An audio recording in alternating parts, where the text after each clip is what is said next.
7 stories in the news for Tuesday, November 7. Liberal brand battered by Paradise Papers. The Trudeau government's politically bruised promise to ensure tax fairness for the middle class has taken another beating amid unfolding revelations about the widespread and perfectly legal practice among ultra-wealthy Canadians of harbouring cash in offshore tax havens.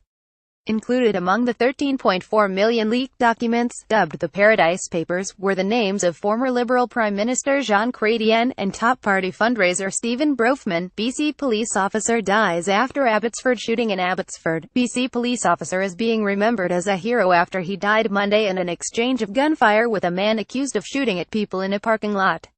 Police Chief Bob Rich says officers were called about a possible stolen vehicle in the parking lot of a shopping complex at about 11:30 a.m., and the unidentified officer was wounded by a shotgun and later died in hospital.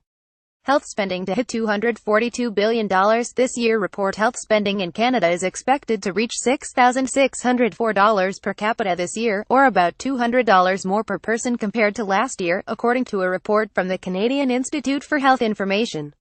It forecasts total health spending for the year to increase almost 4% to $242 billion and equal 11.5% of Canada's gross domestic product, similar to last year. Hospitals are expected to use the largest share of health dollars, followed by drugs and physician services, include victims and justice reforms. Ombudsman says making sure those who experience the biggest impacts of crime have the support they need would do a lot to speed up the wheels of justice, says the federal ombudsman for victims of crime.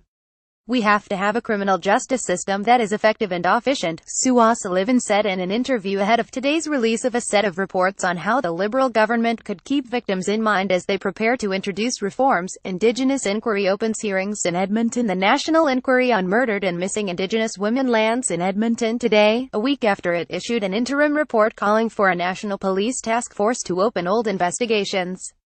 The inquiry will sit for 3 days in the Alberta capital to hear from family members about their missing daughters, wives, and mothers. Former Alberta ministers promote legal pot sector. 2 former Alberta cabinet ministers and a police chief are part of a group working to promote the legal recreational marijuana industry. Former Justice Minister Jonathan Denis belongs to an organization called the Canadian Cannabis Chamber that is providing legal, lobbying and security advice to companies ahead of pot becoming legal next July. The group also includes former Alberta Culture Minister Lindsay Blackett and former Calgary Police Chief Rick Hanson. Stars come out to honor Leonard Cohen at Montreal concert. A star-studded lineup that included Sting, Feist and K.D. Lang delivered emotional musical tributes to Leonard Cohen in front of a rapt crowd at Montreal's Bell Centre on Monday night. The concert, titled Tower of Song, took place on the eve of the 1-year anniversary of the Canadian singer-songwriter's death last November at the age of 82. The tribute was organized by the late singer's son, Adam Cohen. Also in the news today, Gov. Gen. Julie Payette will meet with NB Premier Brian Gallant and address the Legislative Assembly. In Nova Scotia, Premier Stephen McNeil will meet with Lu Shaye, Ambassador of the People's Republic of China to Canada. Trial continues in Ottawa for Basil Borutski, charged with first-degree murder in the deaths of 3 women in 2015.